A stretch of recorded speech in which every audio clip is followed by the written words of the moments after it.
अस्सलाम वालेकुम स्टूडेंट्स औज़ु बिल्लाहि मिनश शैतानिर रजीम बिस्मिल्लाहिर रहमानिर रहीम वबिशवाली सदरी वयस्सिरली अमरी वहलुल उक़दतम मिन लिसानी यफ़क़हू क़ौली वबिज़्निल्लाह। अच्छा जी, स्प्रिंग 2025 के बैच के लिए हम बैठे हैं जी। मेरा नाम सऊद तारिक है।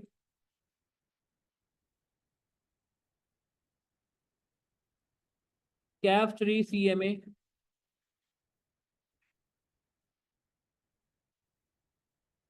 ठीक है जी, आज का हम एजेंडा पहले डिस्कस कर लेते हैं कि हमारा एजेंडा क्या है। सबसे पहले मैं अपना इंट्रोडक्शन दे देता हूँ। उसके बाद हम बात करेंगे intro of CMA, Kaif 3 CMA क्या चीज़ है। उसके बाद हम कुछ बात करेंगे, क्या कहते हैं, अल्लाह भला करे, मेन टॉपिक्स। और पास पेपर एनालिसिस क्या कहता है, हमें क्या समझाता है। ठीक है, और हमारी अप्रोच क्या होगी। ठीक है जी, इन सब चीज़ों पे बात होगी। सबसे पहले मैं अपना इंट्रोडक्शन देता हूँ जी। सऊद तारिक मेरा नाम है जी। Again I am ACCA as well as CA। मैंने दोनों चीज़ें की हुई है, ACCA भी किया हुआ है और CA भी किया हुआ है। अगर थोड़ा मैं टाइमलाइन बना के समझाऊँ, जो कि अक्सर मैं अपनी क्लासेस में टाइमलाइन बना रहा होता हूँ स्टूडेंट्स के लिए, तो 2006 I completed my O levels. In 2008 I completed my A levels from Beacon House. उसके बाद 2010 में मैंने अपना ACCA कंप्लीट किया। उसके बाद में मैं 2014 में मैंने अपना CA भी क्वालिफाई कर लिया। यहाँ पे मैं बीच में 2011 में KPMG में ज्वाइन हुआ। वहीं से मेरी आर्टिकलशिप है KPMG तासीर रादियन को, second largest audit firm of Pakistan currently फिलहाल। एंड विद इन आर्टिकल्स आखिरी अटेम्प्ट में मैंने जो है आर्टिकल्स की अपना CA क्वालिफाई किया। उसके बाद मैं 2017 तक KPMG में रहा। 2018 में I started my own firm. ठीक है जी, जिसे कहते हैं ST&Co। और आज माशाल्लाह 2024 आ गया है, तो मैं अपनी फर्म रन कर रहा हूँ ST&Co के नाम से, और एक वेंचर रन कर रहा हूँ टैक्समैन के नाम से। ठीक है जी, ये तो मेरी पढ़ाई से रिलेटेड बात हो गई। टीचिंग से रिलेटेड अगर मैं बात करूँ तो टीचिंग का शौक मुझे बचपन से था जी। जब मैं अपने O लेवल्स में था उस वक्त से मैंने पढ़ाना शुरू कर दिया। 2005 से लेके, अगर मैं लेट से थोड़ा क्विकली इसको रिकैप करूँ, 2014, ये तकरीबन 9 ईयर्स का अर्सा बनता है। इसमें मैंने O लेवल्स को पढ़ाया। I taught A levels, I taught many paper of ACCA। ठीक है, छोटे छोटे बैचेज में अपने घर में पढ़ाता था मैं। और एंड आई हैव टॉट ये जो मैथ्स होती है ना, for admission test of IBA, aptitude test के लिए जो होती है मैथ्स, वो पढ़ाई।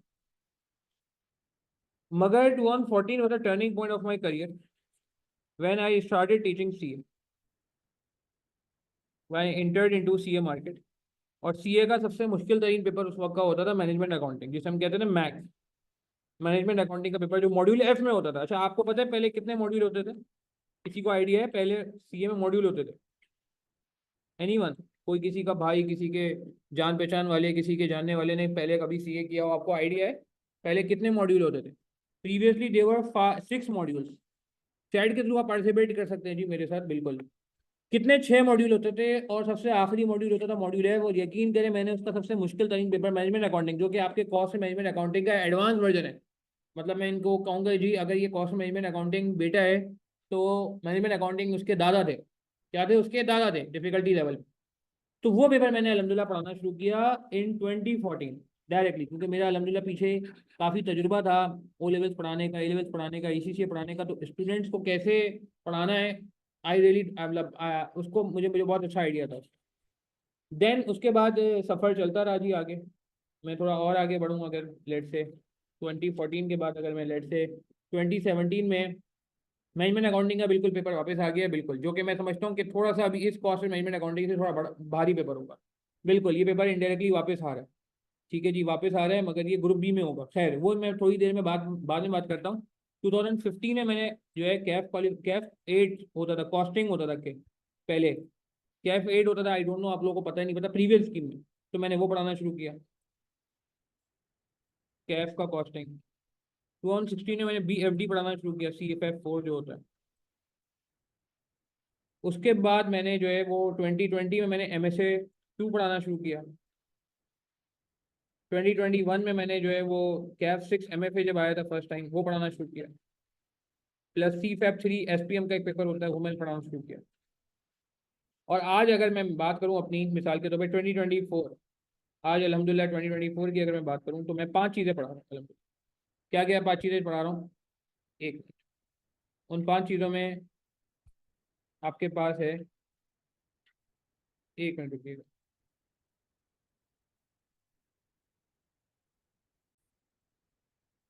जी, तो आज अल्हम्दुलिल्लाह मैं अगर बात करूं तो आपके सामने मैं पढ़ाता हूँ CAF 3 CMA,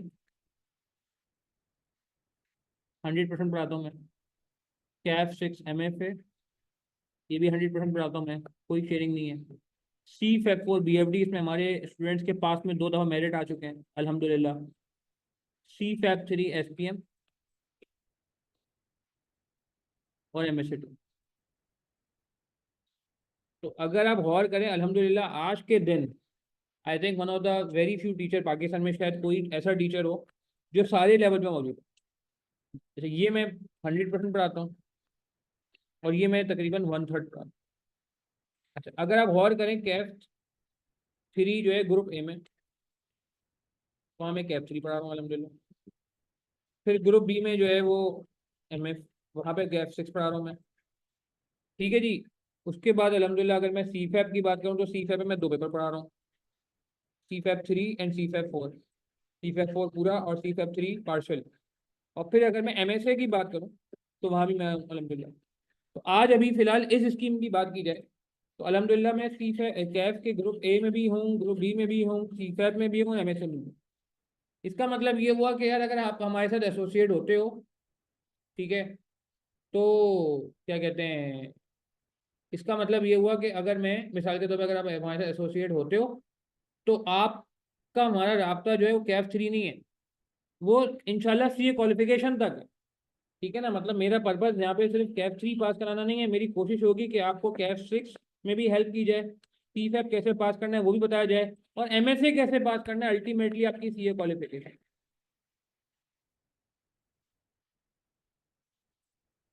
ठीक है जी, मेरी बात समझ आ रही है? तो ये मैं समझता हूँ कि इंशाल्लाह अपने ध्यान में रखना है कि यार हमने ऐसे काम करना है। ठीक है, अभी वो स्कीम चेंज होगी तो मेरे ख्याल से ये ग्रुप ए वाला पेपर ग्रुप बी में आ जाएगा। ठीक है, तो मैं शायद फिर ग्रुप ए में कुछ नहीं पढ़ा रहा हूँ, मगर आज फिलहाल ऐसा है कि मैं सब चीज़ें पढ़ा रहा हूँ। अच्छा, ये तो मेरा इंट्रोडक्शन हो गया। CAF 3 CMA के बारे में बात कर लेते हैं। CAF 3 CMA आपने क्या सुना है CAF 3 के बारे में, जरा बताएं प्लीज। कैसा पेपर है? आसान है, मुश्किल है, लेंदी है, डिफिकल्ट है, क्या है ये मुझे बताएं जरा प्लीज। हम्म। CAF 3 CMA की अगर बात की जाए, फिर हम जरा बात करते हैं टॉपिक्स पे और अप्रोच पे, और हमारी क्या अप्रोच होगी। डिफिकल्ट सुना है हिफ्जा, हाफिजा, फातिमा, खालिद ने। ठीक है, और आपने क्या सुना है बाकी? अब्दुल्ला, आप बता दें। हम्म। ठीक है, लेंदी भी है। देखें, इसमें मैं ये कहूँगा कि लेंदी थोड़ा सा, but not difficult seriously. Difficult ये हुआ करता था जब ये मॉड्यूल एफ का पार्ट, बैकग्राउंड बताने का मकसद ये था। लेंदी एंड हार्ड नहीं कहेंगे, lengthy but not very difficult, seriously बता रहा हूँ। ठीक है जी, मेरी बात समझ आ रही है? तो इसमें यस मैथ्स इन्वॉल्व होगी, इसमें इंग्लिश इन्वॉल्व होगी फॉर रीडिंग।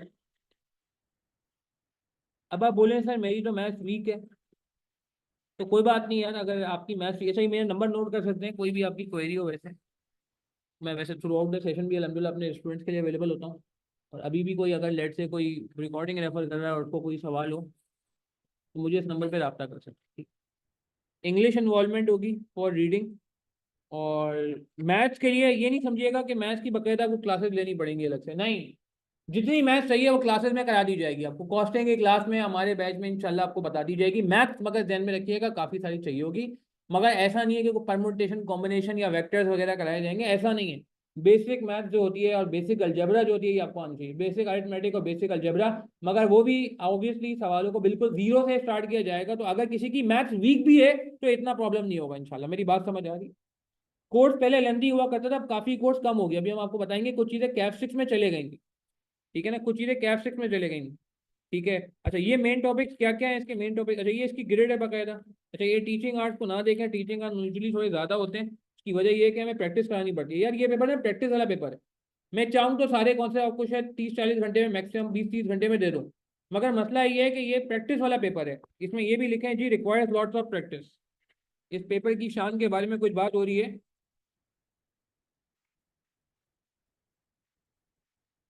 ठीक है जी, लॉट्स ऑफ प्रैक्टिस रिक्वायर्ड है। इंग्लिश की ज़रूरत है, मैथ्स की ज़रूरत है, प्रैक्टिस की ज़रूरत है। एंड वेरी इंपॉर्टेंट चीज़ के concept building should be there. Concept not रटा, कोई रटा लगाने की ज़रूरत नहीं किसी सोल्यूशन को, किसी ट्रीटमेंट को, हर चीज़ की लॉजिक, हर चीज़ की लॉजिक। मेरी बात समझ आ रही है? ठीक है जी, क्लियर है? Is this fine?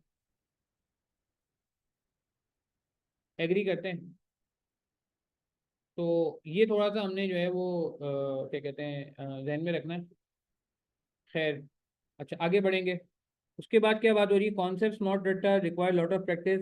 मगर मैं वापस कह रहा हूँ, मुश्किल नहीं है। इसका पासिंग परसेंटेज जो है वो 50% के आसपास आ रहा है, 40%, 40s में आ रहा है। अगर पासिंग परसेंटेज 40s के आसपास आ रहा है पिछले कुछ अटेम्प्ट में, बीच में कुछ एक आध दफा गिरा था, बट वैसे देखा जाए तो 40% पासिंग रेशो आ रहा है।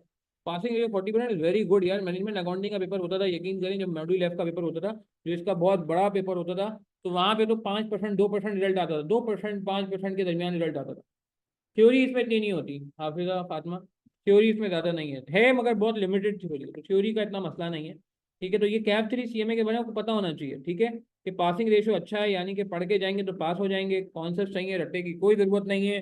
प्रैक्टिस काफ़ी सारी करनी पड़ेगी। मैं चाहूँ तो बगैर प्रैक्टिस के कम आवर्स में आपके सारे कोर्स खत्म कर दूँ, मगर ऐसा नहीं है, ऐसा नहीं। प्रैक्टिस आपको क्लास में कराई जाएगी इंशाल्लाह, टेंशन नहीं लीजिएगा। ठीक है जी, बात समझ आ रही? अच्छा आगे चलते हैं। Maths involvement lengthy but not very difficult, ये सारी बातें हमने कर ली हैं।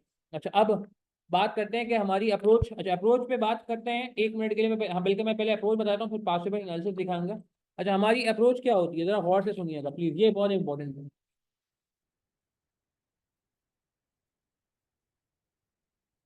सबसे पहले हम पढ़ते हैं बैकग्राउंड। ठीक है जी, background concept.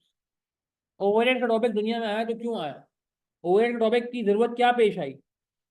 Discuss background of every topic, background concept of topic. कोई भी टॉपिक शुरू होगा तो उसका बैकग्राउंड बताया जाएगा, प्रोसेस कॉस्टिंग का पूरा बैकग्राउंड बताया जाएगा, एब्जॉर्प्शन माइनर कॉस्टिंग का बैकग्राउंड बताया जाएगा, सीपी एनालिसिस का बैकग्राउंड बताया जाएगा, स्टैंडर्ड कॉस्टिंग वेरिएंसेस का बैकग्राउंड बताया जाएगा पहले। उसके बाद क्या करेंगे, पहले आप बैकग्राउंड पे आ गए, उसके बाद नेक्स्ट लेवल पे फिर क्या होगा, उसकी इजी इलस्ट्रेशन कराई जाएंगी, 2+2 4 टाइप की इलस्ट्रेशन कराई जाएगी।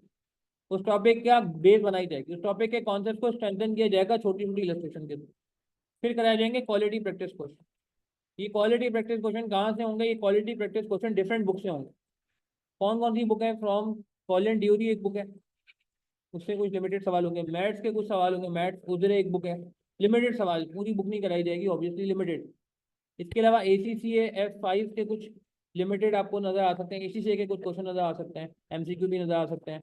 और कुछ लिमिटेड ICA में कराया जाए, लिमिटेड। ठीक है जी। और जब ये सारा काम आप कर लेंगे, उसके बाद फिर आप करेंगे आई कैप के पास। अल्टीमेट ऑब्जेक्टिव तो आई कैप है ना यार, आई कैप के पास। आई कैप के पास पेपर्स कौन से? दोनों, दोनों। कैफ 3 CMA के भी, कैफ 3 CMA जो आपकी नई स्कीम का है, जो इस स्कीम का है। कैफ 8 CMA, ये कैफ 8 CMA प्रीवियस स्कीम का है, उसके भी कुछ क्वेश्चन कराए जाएंगे। और ये न्यू स्कीम एग्जिस्टिंग स्कीम कह रहे हैं, करंट स्कीम कह रहे हैं, ये कॉस्टिंग बड़ा चेंज हुआ है। और कुछ लिमिटेड में आपको, सारे नहीं, कुछ लिमिटेड आपको जो है ना मैनेजमेंट अकाउंटिंग कराए जाएंगे। मॉड्यूल एफ के पास्ट के लिमिटेड सवाल, सारे नहीं, क्योंकि कुछ सवाल मॉड्यूल एफ के पूरे पूरे रिपीट। सीपी एनालिसिस में मैं आपको ऐसे सवाल दिखाऊंगा, बोलो कि ये तो पूरा रिपीट हुआ, सिर्फ फिगर चेंज है। विंटर 14 का एक सवाल था, पूरा रिपीट हुआ। विंटर 13 का एक सवाल था, पूरा रिपीट हुआ। यकीन करें, ये इतना मतलब रिपीट होने का मतलब समझते हैं कि बिल्कुल डिट्टो। पास्ट में ही हुए हैं। एक सवाल था जायका लिमिटेड, ठीक है, जायका कह रहा हूँ सॉरी, जामिल लिमिटेड, वो ये कैफ 8 का सवाल था, कैफ 3 में रिपीट हुआ। एक और सवाल था कोई लेबर कॉस्टिंग का, वो रिपीट हुआ। तो कहने का मतलब है सवाल रिपीट हो जाते हैं, मगर हम इस नियत से नहीं कर रहे बात से, बस कि सवाल रिपीट हो जाए, रट्टे मार ले, नहीं। नियत ये है कि हम उस स्टाइल को समझें, उस अंदाज को समझें, उस लेवल को समझें, उस लेवल तक पहुंचे। ठीक है जी। तो ये हमारी अप्रोच होगी कि हम बेसिक से स्टार्ट करेंगे, बैकग्राउंड से स्टार्ट करेंगे, कॉन्सेप्ट से स्टार्ट करेंगे, इलस्ट्रेशंस करेंगे, क्वालिटी प्रैक्टिस क्वेश्चन करेंगे, और फिर आईकेप के पास पेपर पे जाके एंड करते हैं। अच्छा, मगर बात यहाँ खत्म नहीं होगी। इसके आगे मैं स्टूडेंट से चाहता हूँ कि आपने क्या करना है उसके बाद। पांचवा काम है टाइमली रिवीजन। टाइमली रिवीजन ये नहीं कि करके छोड़ दिया, फिर उसके बाद आपने देना है टेस्ट। यार ये हमेशा ना मैं टेस्ट लेने की कोशिश करता हूँ और हमें लेता भी हूँ टेस्ट अलहमदुलिल्लाह। मगर क्या होता है कि पहले टेस्ट में बहुत अच्छा रिस्पॉन्स आता है, बहुत अच्छा नहीं मतलब मुनासिब रिस्पॉन्स आता है, बहुत अच्छा दोस्तों को ना जब सब बच्चे टेस्ट दें, जितने बच्चे बैच में रजिस्टर हैं, नहीं मतलब बेहतर रिस्पॉन्स होता है। मगर सेकंड थर्ड फोर्थ ऑनवर्ड्स ये आहिस्ता आहिस्ता आहिस्ता आहिस्ता आहिस्ता आहिस्ता बिल्कुल ही ऑलमोस्ट नेग्लिजिबल पे आ जाता है। लोग कहते हैं जी वो हमारी, अभी मैं बात करूंगा, रिकॉर्डिंग नहीं मिस हुई हुई है, हम पीछे चल रहे हैं, तो हम टेस्ट कैसे दें। तो ये बड़ा मसला है। हालांकि मैं समझता हूँ कि जो बंदा टाइमली, ये चार काम मैंने आपको कराना, ये मेरी जिम्मेदारी, मगर इन चार कामों के आगे कुछ आपकी जिम्मेदारी भी है ना यार, कि टाइमली रिवीजन आप करें ना यार। अब मैंने अगर कोर्स टाइम पे करा रहा हूँ और मैंने पूरा प्लान आपको दे दिया, पूरी प्लानिंग मैंने बनाई थी, पूरी प्लानिंग शीट बनाई थी मैंने आपके लिए, यकीन करें, तो आप टाइमली रिवीजन कर लें भाई। फिर टाइमली रिवीजन करने के बाद मैं समझता हूँ कि गिव रेगुलर टेस्ट, जो मैं बात कर रहा था, कि अगर आपने रिवीजन कर लिया फिर टेस्ट देने में कोई मुजाहिका नहीं, कोई दिक्कत नहीं, कोई परेशानी नहीं, कोई मसला नहीं। और लास्ट में फिर आपने करना है आई कैप के yearly past paper, attempt wise past paper, पूरा पूरा टाइमर लगा के समझते हैं, टाइमर लगा के समझते हैं कि 3 घंटे 15 मिनट में करना है, तो 3 घंटे 15 मिनट की स्टॉप वॉच लगा के विद प्रॉपर टाइमिंग्स, ये आखिर के करने के बाद के करने का, मगर टॉपिक यहाँ खत्म हो जाए। अच्छा, 3 वादे मैं अक्सर चाहता हूँ कि यार स्टूडेंट करें जो ऑनलाइन में मुझसे पढ़ने आ रहे हैं। ऑनलाइन में जो पढ़ने आ रहे हैं उनसे मेरी गुजारिश होती है कि यार 3 वादे करें हमें। ये वादे मैं बार बार याद भी दिलाता हूँ। 3 वादे आपको करने पड़ते हैं। पहला वादा ये होता है कि यार नो पेंडिंग लेक्चर, जो आपको प्लान दिया जाए पेंडिंग लेक्चर्स ना हो, उस प्लान के मुताबिक लेक्चर है, पूरा प्लान बना के दिया जाता है। डेट वाइज प्लान अवेलेबल होगा कि किस डेट को कौन सा लेक्चर लेना है और कितने डेट को कहाँ पे पहुंचना है, ये पूरा प्लान अवेलेबल। तो बराए मेहरबानी यार आपने कोशिश करनी है कोई पेंडिंग लेक्चर ना ले। ऑनलाइन क्लासेस में बहुत सहूलतें हैं, आपके आने जाने का टाइम, आपके आने जाने की कॉस्ट, आपकी कन्वीनियंस, आप जिस टाइम चाहे, रात में, दिन में, सुबह में, फजर के बाद, तहज्जुद के बाद, कब दिल चाहे जब दिल चाहे लेक्चर ले सकते हैं। मगर मसला ये है कि आप लेक्चर लेने वाले तो बने, उसके लिए आपको टाइम निकालना पड़ता है, जो कि आपको वो बहुत कीमती है। हम बिजी बहुत हैं, हमारी मीटिंग चल रही होती है, हम बिजनेस चला रहे हैं, हमारे फॉरेन टूर्स हो रहे हैं, हाँ, हमसे बाहर से लोग मिलने आ रहे हैं, ऐसा ही है हमारे साथ। हमारे साथ तो कुछ भी ऐसा नहीं है, हम तो सीधे स्टूडेंट हैं, फुल टाइम स्टूडेंट है। फिर हमें क्या मसला है भाई, फिर हमें क्या मसला है। हमारी तो अभी फर्म भी शुरू नहीं हुई है, हमारी तो अभी आर्टिकलशिप भी नहीं चल रही कि चलो आर्टिकलशिप चल रही है, फर्म आपको लेट रेटिंग करा रही है, काम दे रही है, नहीं। फुल टाइम स्टूडेंट के पास तो कोई बहाना ही नहीं है। तो प्लीज यार पेंडिंग लेक्चर एक पॉइजन है, एक जहर है। ऑनलाइन वालों के पास ऑनलाइन एक फैसिलिटी तो है, मगर ऑनलाइन के अंदर एक जहर शामिल है। अगर पेंडिंग लेक्चर है तो ये ऑनलाइन जहर बन जाएगा। ठीक है, मेरी बात समझ आ रही है? क्योंकि हम तो ऑनलाइन पढ़ाते हैं अब, तो हम आपसे यही, और ऑनलाइन पढ़ा के ये नहीं है कि ऑनलाइन को अनोखी चीजें आगे आगे, सीए फाइनल तो पूरे ऑनलाइन है, तो आप अभी से अडेप्ट कर लो ऑनलाइन, ये एक अच्छी बात है। मगर पॉइंट ये है कि इसकी बुराइयां अडेप्ट नहीं करनी है। मसला ये है कि लोग अच्छाइयां अडेप्ट नहीं कर रहे, बुराइयां अडेप्ट कर रहे हैं। ऑनलाइन वालों को बुक मिल जाती है, वो एडमिन से कांटेक्ट कर लेंगे, एडमिन भेज देंगे। कराची में होंगे तो आप हमारी फर्म से आके ले सकते हैं, जो मेरी अपनी फर्म है। और अगर आप कराची से बाहर हैं तो डिलीवर हो जाती है, कोरियर चार्जेस पे करने पड़ते हैं। रजिस्टर्ड स्टूडेंट को अभी हमने बुक फ्री ऑफ कॉस्ट रखी है, फ्री ऑफ कॉस्ट रखी है, कोई पैसे हम चार्ज नहीं करते रजिस्टर्ड स्टूडेंट से अपना। खैर, नो पेंडिंग लेक्चर्स। फिर उसके बाद दूसरा प्रॉमिस ये है कि मेक प्रॉपर रजिस्टर। या रजिस्टर आपका दोस्त है, रजिस्टर आपका साथी है, रजिस्टर आपका, जिसे कहते हैं ना कि बहुत इंपॉर्टेंट डॉक्यूमेंट।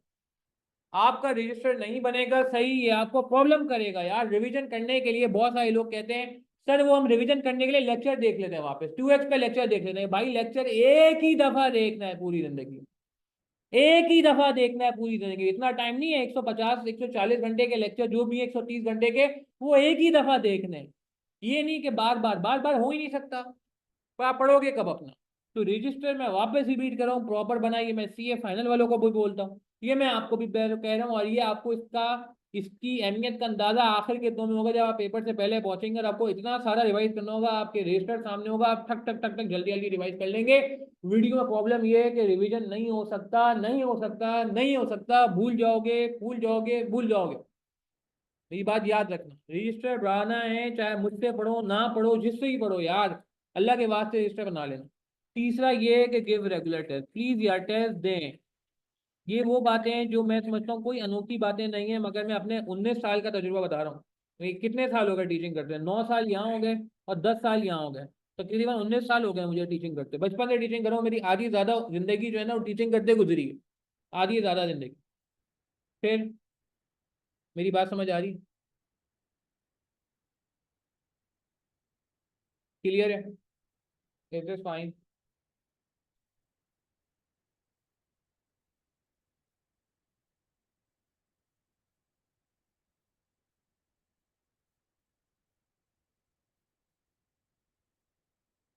क्लियर है?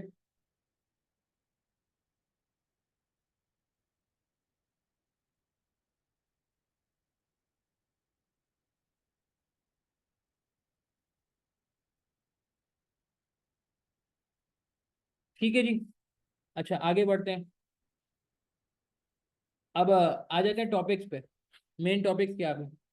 यहाँ पे कोई सवाल है आपका तो आप पूछ लें।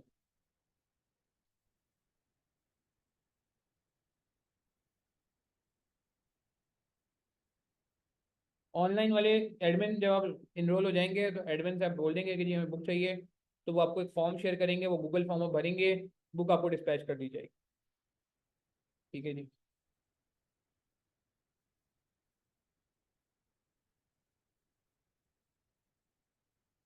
अच्छा जी। अब आगे बढ़ते हैं ज़रा। हमने ये डिस्कस कर लिया इंट्रो, मेरा इंट्रो हो गया, क्या थ्री सी में बात हो गई, पास्ट पेपर एनालिसिस रहेगी और मेन टॉपिक्स रहेगा। पहले ज़रा मेन टॉपिक्स पे आ जाते हैं। अच्छा यार ये ग्रेड बहुत अच्छी बनी हुई है, मगर मैं चाहूंगा अभी ग्रेड आपको समझ नहीं आएगी क्योंकि टॉपिक आपको नहीं पता, तो ये थोड़ा सा मवाजना है कि पहले कॉस्टिंग का पेपर काफ़ी भारी होता था, यानी कि लेंथ वाइज बड़ा पेपर था, लेंथ वाइज। ठीक है ना? तो कुछ टॉपिक आप देख रहे हैं कट लगा हुआ, ये वो टॉपिक हैं, 1 2 3 4। ये टॉपिक कहाँ चलेगा, ये कोर्स से बाहर नहीं गए, कैप 6 में चलेगा। और मजे की बात ये है, अब ये नई स्कीम में इसका तो पूरा पेपर आ रहा है, इसका तो पूरा एक पेपर आ रहा है C-FAP 3 का, जो C-FAP 3 अभी है वो खत्म हो जाएगा और ये नया पेपर आएगा। कहने का मतलब है कि कोर्स यहाँ से कम हुआ है, कुछ रिलीज हुआ है, कुछ बेहतरी आई है। और उसकी एक वजह ये भी थी कि ग्रुप ए में आ गया था। वो अलग बात है कि आगे जाके ये मैं समझता हूँ कि ग्रुप बी में जब जाएगा तो डिफिकल्टी लेवल बढ़ेगी और शायद कुछ टॉपिक भी ऐड हो जाए शायद। It's too early right now to predict, क्योंकि वो मुझे नहीं पता अभी क्या आई कैप इस पर सोच रहा है। मगर आप मेरा पॉइंट समझ रहे हैं मैं क्या कह रहा हूँ, कि पहले ये बहुत छोटा होता था, अब ये बढ़ गया। ठीक है। अच्छा मेन टॉपिक इसमें कौन सा है, अगर आप देखें मेन टॉपिक इसमें पुरानी स्कीम का एनालिसिस रखा हुआ है सिर्फ समझाने के लिए। इवन तो मैं नया एनालिसिस दिखाऊंगा तो decision making net heavy topic होता था, स्टैंडर्ड कॉस्टिंग हैवी टॉपिक होता था। अच्छा कुछ टॉपिक बहुत कम कम मार्क्स के भी आए हुए थे। अब ये नई स्कीम का एनालिसिस है, ये देखें ऑटम 24 अभी जो अटेम्प्ट हुई है वो भी मैंने यहाँ पे अपडेट कर ली है। अब आप अगर गौर से देखें, अच्छा ये मैं एक लाइन बना लेता हूँ, बाउंड्री बना लेता हूँ ताकि समझाने के लिए कि नई स्कीम कहाँ से शुरू हो रही है। यहाँ ये जो है ना, ये मैं एक डिफरेंट कलर से बनाता हूँ। ये यहाँ से ये नई स्कीम का सारा है।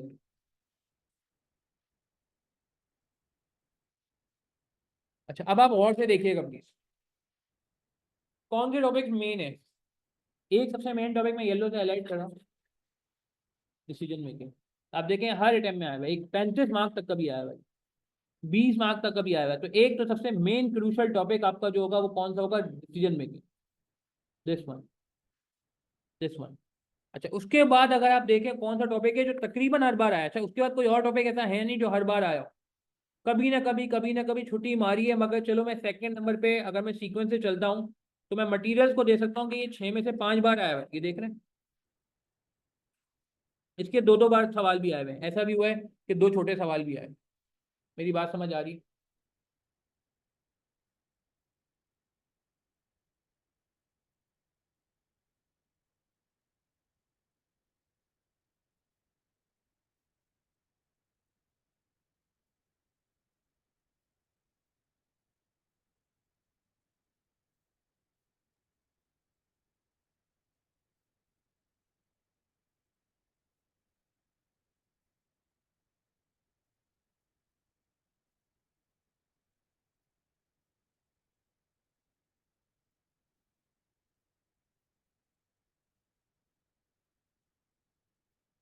ठीक है जी, बात समझ आ रही है।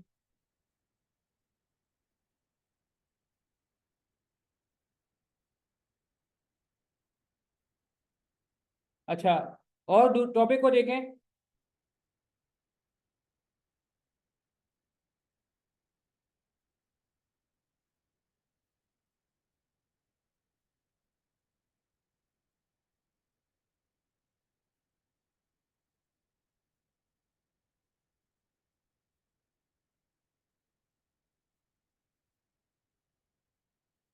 अच्छा जी, ये मटेरियल्स के अलावा और कौन सा टॉपिक आपको लग रहा है, क्या बताया आपने?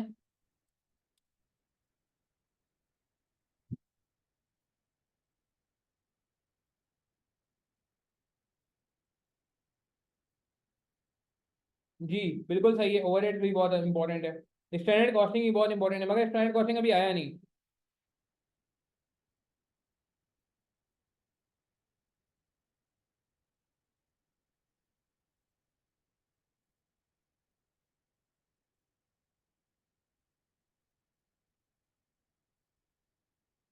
ठीक है जी। प्रोसेस कॉस्टिंग तो बहुत इंपॉर्टेंट टॉपिक है। प्रोसेस कॉस्टिंग में सुनना चाह रहा था अब्दुल्ला, सुनना चाह रहा था। प्रोसेस कॉस्टिंग मैं कहूँगा सबसे सेकंड नंबर पे, अगर ये वन है ना लिस्ट राइट से फर्स्ट इंपॉर्टेंट, तो second most important process costing. आप बोलेंगे सर ये क्या बात कर दी, प्रोसेस कॉस्टिंग तो बीच में छुट्टियां कर गया है, यहाँ छुट्टी की, यहाँ छुट्टी की, यहाँ छुट्टी की। बट आप गौर करो, जहां जहां प्रोसेस कॉस्टिंग ने छुट्टी की है ना, ये एक लॉजिक है, ये एक मिथ है। आप देखो उन्हीं जगहों पे जहाँ पे प्रोसेस कॉस्टिंग छुट्टी कर रहा है, वहीं पे आ रहा है जॉइंट बाय प्रोडक्ट, जो कि प्रोसेस कॉस्टिंग का ही एडवांस वर्जन है। आप देख रहे हैं यहाँ पे प्रोसेस कॉस्टिंग नहीं है, बट यहाँ पे 15 मार्क का है अभी ऑटम 24। और अगेन ऑटम 23 में प्रोसेस कॉस्टिंग नहीं है, यहाँ पे ऑटम 23 में ज्वाइंट बाय प्रोडक्ट आया हुआ है। ऑटम 22 में प्रोसेस कॉस्टिंग नहीं है, ऑटम 22 में। अब ये अजीब सा ट्रेंड बन गया, आप लोगों को बताते बताते मुझे बात समझ आ रही है कि क्या बात समझ आ रही है आप लोगों को बताते बताते कि ऑटम में क्या आ रहा है, ज्वाइंट बाय प्रोडक्ट, जो कि एडवांस वर्जन है। और समर में स्प्रिंग में क्या आ रहा है। अब ये ना हो समझिएगा कि मेरी एटम में तो ज्वाइंट बाय प्रोडक्ट आएगा ही नहीं, मेरी एटम में तो ज्वाइंट बाय प्रोडक्ट मुझे पढ़ने की जरूरत ही नहीं है। ऐसी कोई कहानी नहीं हो रही। एग्जामिनर हो सकता है ये सेशन देख रहा हो तो हंस रहा हो, हंस रहा हो, यूट्यूब पे तो अपलोड होता है ना सेशन भाई। तो एग्जामिनर साहब शायद हमें ये सुन के हंसे कि बेटा अब तो मैं ज्वाइंट बाय प्रोडक्ट ही पूछूंगा, मेरी मर्जी, मेरी मर्जी। ठीक है। तो कहने का मतलब है कि yes, this is very crucial topic, this is second most important topic as per me, because ये आप देख रहे डायरेक्टली नहीं आ रहा तो इनडायरेक्टली आ रहा। ठीक है। अच्छा, ओवर स्टैंडर्ड कॉस्टिंग लगातार आ रहा था, मगर अचानक इसने छुट्टी मार दी, अचानक इसने छुट्टी मार दी। अच्छा, मगर एक पते की बात देखी है आपने, कोई एक टॉपिक ऐसा नहीं है इन सब में जो एक भी दफा ना आया हो। कोई एक टॉपिक ऐसा नहीं है जो एक भी दफा ना आया हो। एटलीस्ट एक बार जरूर आए हुए, और बहुत सारे दो बार आए हुए हैं। लर्निंग कब आप प्रीवियस अटेम्प्ट देखें, प्रीवियस स्कीम में सिर्फ एक बार आया था लर्निंग का, दो बार सॉरी, पूरे 2017 से लेके 2021 4 सालों में, या 8 अटेम्प्ट में दो बार आया था खाली। और अभी आप देखें पिछले 6 अटेम्प्ट में ये दो बार आ गया। इसी तरह अगर आप नोट करें, ये जो लेबर का टॉपिक था, लेबर का टॉपिक गौर से देखिएगा, लेबर का टॉपिक ने कितनी छुट्टियां की हैं, ये पूरा गायब रहा। ऑटम 14 में देखें आप, ये पूरा गायब रहा इस पूरा। पुरानी स्कीम में इसको कोई घास नहीं डाली गई थी, मगर आप देखें जैसे ही स्कीम चेंज हुई, लेबर की चांदी हो गई, लेबर की चांदी हो गई। आप देखें लेबर एक दो तीन चार, छह में से 4 बार आ गया, और आपके अटेम्प्ट में तो आने के और चांसेस हैं। मेरी बात समझ आ रही है। तो जो टॉपिक पहले टैप नहीं होते थे, सिलेबस बड़ा होने की वजह से नहीं पूछे जाते थे, उन पे एग्जामिनर की खास नजर है। एक और एग्जांपल देते हैं आपको, एक और एग्जांपल देते हैं कि ये एब्जॉर्प्शन मार्जिनल का टॉपिक भी बीच में बहुत छुट्टियां करता था। देखें बीच में कुछ ऐसे साल रहे जिसमें बिल्कुल नहीं आया एब्जॉर्प्शन मार्जिनल, मगर आप देखें अभी वापस आ गया। मेरी बात समझ आ रही है। एक और बहुत इंपॉर्टेंट टॉपिक जो लोगों को थोड़ा मुश्किल लगता है, ये जॉब ऑर्डर कॉस्टिंग। मुश्किल तो नहीं है खैर, या इन्वेंट्री वैल्यूएशन को देख लें चलें। ये जो है इन्वेंट्री वैल्यूएशन, आप देखें पीछे आया ही नहीं है। ओ भाई 2013 में आया था, 12 में आया था लास्ट इन्वेंट्री वैल्यूएशन। 2012 के बाद से आप देखें इन्वेंट्री वैल्यूएशन जो है उसने कभी आया ही नहीं 2022 तक, 10 साल तक ये गायब रहा, जिला वतन कहते ना, एग्जाइल में रहा। और अब आप देखें 3 बार लगातार आया। बच्चे ने बोला यार एक बार आ गया अब तो नहीं आएगा, फिर दूसरी बार आया, बच्चे ने बोला अब तो तीसरी बार आएगा ही नहीं, एग्जामिनर ने वापस पूछ लिया। अब देखिए उससे पहले कितनी छुट्टियां की थी, उससे पहले गायब है, गायब है। तो कहने का मतलब है कि भैया आपको हर टॉपिक पे जान मारनी होगी, हर टॉपिक पे मेहनत करनी होगी। कोई टॉपिक हल्का नहीं लीजिएगा, चाहे छोटा हो या बड़ा हो, भारी हो या हल्का हो, हर टॉपिक पे हमें एफर्ट करनी है. But yes, some topics are damn important, such as decision making, such as process costing, such as standard costing, such as materials, such as this overheads. सही है ना? such as CP analysis. ये तो almost हर attempt में आ रहे हैं, और बाकी टॉपिक्स को भी आप नहीं छोड़ सकते, नहीं छोड़ सकते. मेरी बात समझ आई आपको? ठीक है जी, एग्री करते हैं इस बात से? Are we clear till this point? ठीक है जी.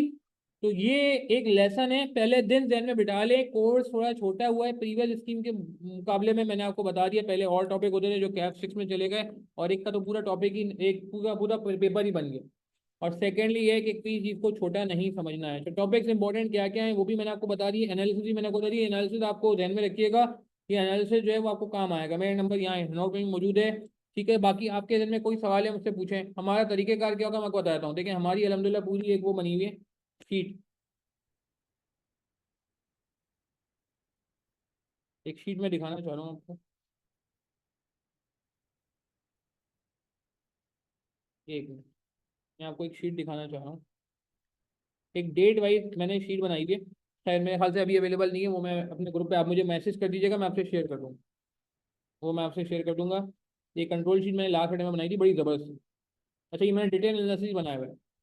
कौन सा पेपर कब कब आया हुआ है, सीपी एनालिसिस ऑटम 24 में कौन सा क्वेश्चन नंबर है, कितने मार्क का आया हुआ है, ये पूरी मैपिंग में आसानी. ये एक तरह की चेकलिस्ट होगी. देखिए, मैंने कहा ना एंड में पास पेपर्स आपको सॉल्व करने हैं, और जो लोग खुद भी पढ़ रहे होते हैं उनको भी ये ध्यान में रखना होता है. पूरी चेकलिस्ट अवेलेबल है.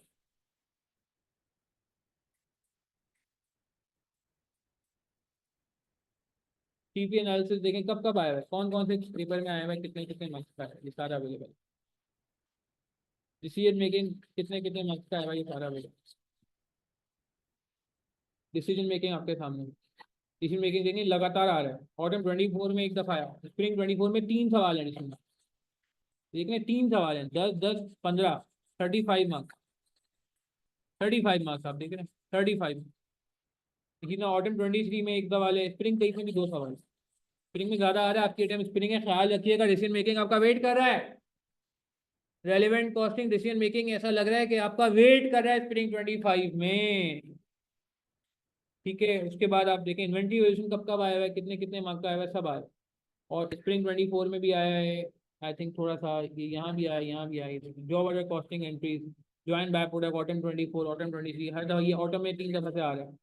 लेबर जो है स्प्रिंग 24 में भी आया जैसे. तो ये आप देख रहे हैं, ऑटम 24 में नहीं आया ये इन्वेंट्री वाली, स्प्रिंग 24 में आया था.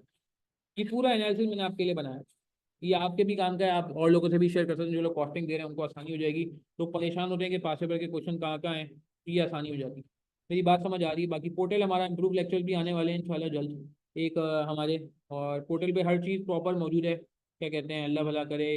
इसके साथ प्रैक्टिस के साथ हर टॉपिक के पहले कॉन्सेप्ट कराए जाएंगे, फिर प्रैक्टिस कराई जाएगी, फिर सीए फाइनल के सवाल कराए जाएंगे. ठीक है, और मैं अल्हम्दुलिल्लाह अवेलेबल रहता हूँ. और किस तरह से सेशन लेक्चर होंगे मैं दिखाता हूँ आपको. एक मिनट रुकिएगा.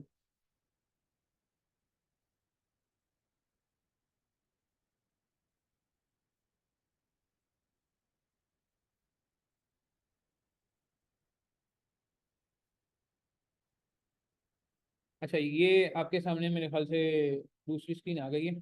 ये हमारे पोर्टल की स्क्रीन है. इंट्रोडक्शन है, ये टॉपिक बने हुए इन्वेंट्री वैल्यूएशन का टॉपिक है, इसके लेक्चर्स आपके सामने आ रहे हैं. कुछ डेमो के तौर पे अवेलेबल भी हैं आपके लिए.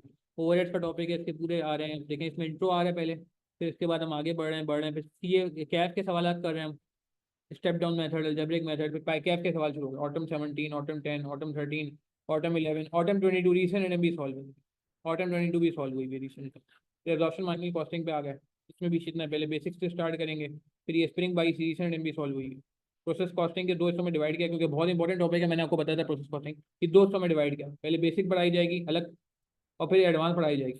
पहले बेसिक पे हाथ सेट किया जाएगा आपका, फिर एडवांस किया जाएगा, ताकि आपको मुश्किल ना लगे. फिर उसके बाद आप आ जाए मटीरियल, तो ईओक्यू पे आ जाए.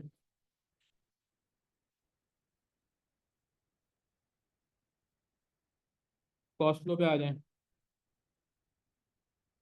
सीपी एनालिसिस, ये पूरा आप देख रहे हैं. अच्छा, और एंड में यही नहीं, रीसेंट एडम सॉल्व हुई है. स्प्रिंग 23 पूरा पेपर सॉल्व हुआ है, क्वेश्चन वाइज आपके सामने मौजूद है। इसी तरह ऑटम 23 का पेपर सॉल्व हुआ है। इसी तरह ऑटम 23 के बाद स्प्रिंग 24 जो अभी पिछली अटेम्प्ट थी वो सॉल्व हुई, पिछले से पिछली अटेम्प्ट। ऑटम 24 अभी नहीं सॉल्व हुई, वो इंशाल्लाह ड्यूरिंग लेक्चर हो जाएगी। ये सब अलहमदिल्ला हमारे पोर्टल पे अवेलेबल। और अगर मैं अप्रोच में बात करूँ तो देखें हमारी क्लासेस का सिस्टम ये है, वो क्लासेस का सिस्टम ही बताया था कि हमारा जो है ना रिकॉर्डेड पोर्टल अवेलेबल है, जो मैंने आपको दिखा दिया। तो हमारी लाइव क्लासेस जो है वो नहीं होती, ज़्यादा रिकॉर्डेड होती हैं, और मैं पर्सनली लोगों की क्वेरीज को रिस्पॉन्ड कर रहा होता हूँ। और येस, जो अभी ऑटम 24 का पेपर हुआ ये लाइव होगा। ऑटम 24 का पेपर हम लाइव सॉल्व करेंगे क्लासेस में इंशाल्लाह, मगर वो अभी नहीं होगा, वो इंशाल्लाह दिसंबर जनवरी में हो रहा होगा। ऑटम 2024 का पेपर होगा लाइव क्लासेस, मगर उसके अलावा सारा रिकॉर्डेड कंटेंट अवेलेबल है। अब आप बोलेंगे सही, जो पुराने लेक्चर्स हैं, तो भाई पुराने लेक्चर्स तो हैं, मगर ये बिल्कुल रेलिवेंट टू योर अटेम्प्ट है। ऐसा नहीं है कि अल्लाह ना करे कि कोई आपकी जो है ना अटेम्प्ट जो है वो सिलेबस चेंज हो गया, नहीं नहीं।